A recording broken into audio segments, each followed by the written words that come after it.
¿Qué harías si te enfrentaras a los cárteles mexicanos? ¿Te atreverías a robarles o cruzar sus caminos? ¿Conoces las consecuencias? En este video descubriremos historias impactantes de personas comunes que se atrevieron a desafiar a estos poderosos cárteles, torturas, secuestros y violencia despiadada. ¿Puedes imaginar lo que pasaría si te cruzaras en su camino? Número 1. Martín Alejandro Cota Monroy. El 10 de octubre de 2010 las cosas tomaron un giro oscuro en un tranquilo vecindario suburbano de Phoenix. La policía fue alertada por vecinos preocupados y se apresuró hacia un departamento, solo para enfrentar una escena verdaderamente horrible. El cuerpo sin vida de Martín Alejandro Cota Monroy yacía en el suelo de su apartamento. Su cabeza fue separada de su cuerpo y arrojada a unos metros de distancia. El cartel había descubierto el robo de Martín Monroy y tenía un plan para secuestrarlo y matarlo en Nogales, México. Sin embargo, logró escapar de la muerte inmediata. Prometió devolver el dinero que había robado e incluso ofreció su casa como garantía. El único problema era que la casa en realidad no le pertenecía, así que en un intento por salvar su propio pellejo huyó a Phoenix con la esperanza de encontrar seguridad en este lugar, la bulliciosa ciudad. Pero el cartel no estaba dispuesto a dejarlo ir tan fácilmente. Estaban decididos a vengarse. Por lo tanto, enviaron a sus asesinos a sangre fría a Phoenix disfrazados de personas amigables, listo para hacerse amigos y en última instancia eliminar a Cota Monroy. La policía ha revelado que el cartel que Martín había robado es reconocido como la organización narcotraficante del estado de Sinaloa, conocido como El Chapo. También se ha descubierto que estaba involucrado en el tráfico de drogas en nombre del amante de su hermana, conocido como El Jefe, quien trabajaba para ese cartel. Según informes policiales, la organización Belron Lead, un cartel de droga rival, podría estar planeando tomar represalias atacando a los 3 individuos responsables del asesinato, ya que Martín era supuestamente un miembro de nivel medio de este cártel de la droga. El detective principal que encabezaba la investigación describió la escena del crimen como nada menos que horrible y dijo que eso enviaba un mensaje escalofriante. Los cárteles no solo le quitarían la vida, sino que también desmembrarían su cuerpo para que sirviera de advertencia a cualquiera que los cruzara. También dijo que este caso podría ser la única decapitación conocida en los Estados Unidos llevada a cabo por un cártel.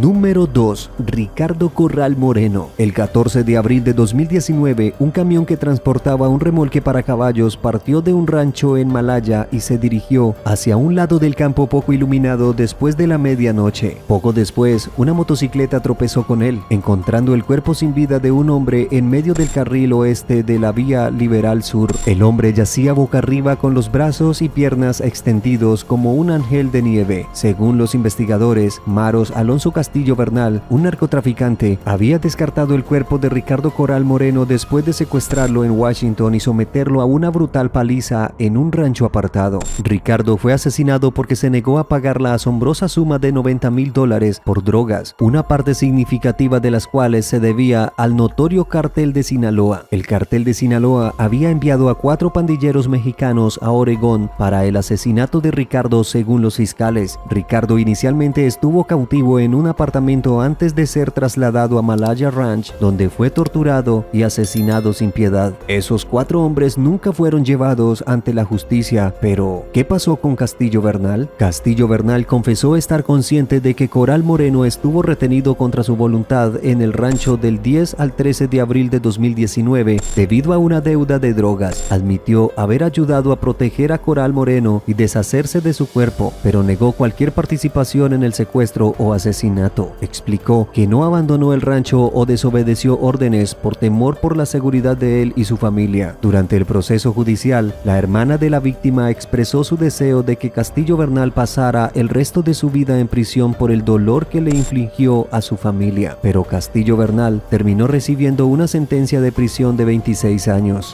Número 3. Barney Harris. El 8 de abril de 2021 ocurrió una tragedia cuando un maestro y entrenador de baloncesto de una escuela en California del Norte perdió la vida en un tiroteo. Resulta que estaba intentando robar la casa de un miembro de un cártel de la droga mexicana. El incidente tuvo lugar en River Verde, aproximadamente 30 millas al noreste de Greensboro. Múltiples llamadas informando disparos llevaron a que los agentes del orden llegara al lugar en Wyatt Road en las primeras horas de la mañana, donde descubrieron 2 cuerpos sin vida en la escena. Harris y su cuñado Steve Alex Ander Stewart se Se aventuraron en un área de parque de casas móviles en Wheat Road, en Lluvia Verde, con la intención de robar dinero y drogas de un stash house perteneciente al cártel Jalisco de Nueva Generación. Ya sabemos que esta organización es una de las más peligrosas. Las autoridades han informado que el dúo irrumpió en el tráiler solo para ser interrumpido por un miembro del notorio cartel, Alonso Beltrán, de 18 años. Las cosas rápidamente empeoraron cuando confrontaron a Harris sobre el escondite de las drogas. Frustrados por su falta de cooperación, le dispararon cruelmente en la cabeza al estilo de una ejecución, atándole las manos y las piernas mientras se producía el caos. Otros miembros del cártel llegaron a la escena, lo que provocó una lluvia de disparos que, trágicamente, dejó a Harris sin vida en un dormitorio. La policía fue víctima de este fuego cruzado. Vale la pena señalar que Harris en realidad llevaba un chaleco antibalas, pero desafortunadamente resultó ineficaz contra las municiones utilizadas por los miembros del cártel. Los detectives tienen razones para creer que Harris y Stewart lograron localizar a los miembros del cartel usando algún tipo de dispositivo electrónico antes del encuentro violento. Stewart fue detenido unos días después del incidente y fue acusado de robo a mano armada y asesinato en primer grado, pero al final no podemos evitar encontrar que este caso realmente desconcierta a Mr. Harris, un maestro y entrenador con una vida aparentemente plena, atrapado en un lío tan atroz. ¿Cómo sucede esto? En definitiva, a estas alturas está muy claro que meterse con los cárteles mexicanos es un boleto de ida a problemas. Número 4. Eric Tadeo Ramírez. El 24 de marzo de 2023 las cosas tomaron un giro salvaje para Eric, residente de Laredo, Texas. Este hombre tuvo la audacia de alardear de haber robado 50,000 de un cártel de la droga mexicano y, como era de esperar, no se lo tomaron muy bien. Según los documentos judiciales, miembros del Notorious Cartel del Noreste, una organización criminal muy poderosa, supuestamente secuestraron a Ramírez directamente de su propia casa y lo llevaron a México, donde todavía está desaparecido hasta el día de hoy. La novia y la hermana de Ramírez se comunicaron con la policía para denunciar el caso de secuestro, pero lo sorprendente es que los testigos informaron a la policía que en la noche del 23 de marzo, Ramírez entabló una conversación telefónica con una mujer desconocida. Durante esa llamada, alardeó de haber robado exitosamente 50,000 del cartel del noreste y le comunicó a la mujer en este teléfono que actualmente se encontraba en Laredo y no enfrentaba miedo ni peligro porque se encontraba en Estados Unidos. Desafortunadamente, Ramírez no fue el único ciudadano estadounidense que fue víctima del cartel este año. El 5 de marzo, 4 ciudadanos estadounidenses fueron secuestrados y trágicamente 2 de ellos murieron poco después de cruzar la frontera de Texas hacia México. Los estadounidenses habían llegado a la ciudad fronteriza de Matamoros, Tamaulipas, cuando un grupo de asaltantes armados desató una andanada de balas contra su vehículo. El video mostró a hombres armados colocando por la fuerza a una mujer en la parte trasera de una camioneta blanca, mientras los otros 3 estadounidenses fueron arrastrados y cargados en el mismo camión. Lamentablemente, 2 de las víctimas fueron encontradas muertas al día siguiente dentro de un cobertizo abandonado en las afueras de Matamoros. Los 2 sobrevivientes restantes fueron encontrados y transportados rápidamente a un hospital en los Estados Unidos. En un giro sorprendente, la facción de los escorpiones del Cártel del Golfo emitió una declaración inesperada, ofreciendo disculpas a los residentes de Matamoros, donde los estadounidenses fueron secuestrados, y extendiendo su remordimiento al gobierno estadounidense. Incluso dejaron constancia de que tenían gran respeto por las vidas y bienestar de los inocentes. ¿Podemos realmente tomar estas afirmaciones en serio? Bueno, lo dudamos mucho, especialmente después de descubrir cómo trataron a aquellos que sospechaban que habían robado, solo para descubrir que al final eran inocentes. Número 5. En el área metropolitana de Minneapolis-Saint Paul, está bastante lejos de la base de operaciones del notorio cártel de Sinaloa de México. Sin embargo, esto no disuadió a 3 agentes de ese cártel que se dirigieran a esa región con la misión de localizar a 2 adolescentes. Estos jóvenes fueron acusados de robar drogas y dinero de un escondite, y el cartel estaba decidido a hacerles pagar. Según los informes, los 3 sicarios fueron enviados desde Los Ángeles a Saint Paul bajo órdenes del cártel de Sinaloa. Su objetivo era localizar a los responsables del robo de 30 libras de metanfetamina y $200,000 de un stash house en Saint Paul. Una vez que los sicarios del cártel capturaron a los 2 adolescentes, las cosas tomaron un giro oscuro. Los jóvenes fueron sometidos a torturas y amenazas contra contra sus vidas y las vidas de sus familias. Los secuestradores exigieron que las víctimas recuperaran las drogas faltantes o presentaran la considerable suma de $300,000 para compensar al cártel. Por la mañana, los adolescentes aterrorizados recibieron noticias inesperadas de que serían liberados y se les advirtió severamente que no dijeran una palabra sobre su terrible experiencia. Los dos fueron conducidos de regreso al sur de Minneapolis y liberados temprano esa tarde. Rápidamente se comunicaron con agentes del grupo de trabajo del FBI y unas pocas horas después, los agentes y la policía local los estaban interrogando.